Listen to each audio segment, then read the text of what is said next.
TMP news के studio में खुशामदीद। सरगोधा से हमारे खसूसी नुमाइंदा फरहान लियाकत की रिपोर्ट के मुताबिक अरबाब इख्तियार से गुजारिश है कि इन चुंगी माफिया के खिलाफ भी कोई कानून मुतारिफ कराया जाए। चुंगी माफिया जहां चाहें जिस वक्त चाहे बेहंगम तरीके से ट्रैफिक रोक कर भत्ता वसूल करते हैं। सुबह के वक्त आवाम स्कूल कॉलेज या ऑफिस जा रही होती है तो ये पर्ची के नाम पर भत्ता वसूली के लिए बेहंगम तरीके से ट्रैफिक को रोड के दरमियान ही रोक लेते हैं, जिसकी वजह से ट्रैफिक ब्लॉक हो जाती है। 1 किलोमीटर के एरिया में इनके 4 पॉइंट्स, एक मिलिट्री फार्म रोड चौक, एक न्यू सब्जी मंडी, एक सब्जी मंडी से थोड़ा आगे टीएनटी चौक की तरफ है। एक टीएनटी चौक पर इन चारों पॉइंट्स पर ये बेहंगम तरीके से ट्रैफिक को रोककर पर्ची के नाम पर भत्ता वसूल करते हैं।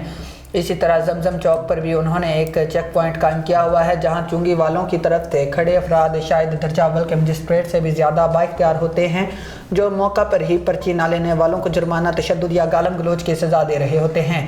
अहले इल्म इनकी कानूनी हैसियत बारे आवाम को आगाह करें। ज़ेर नज़र तस्वीर मिलिट्री फार्म रोड जो चौक से ली गई है, जिसमें 3 रिक्शे और एक पिकअप गाड़ी को सड़क के दरमियान रोका गया है और पर्ची फीस वसूल की जा रही।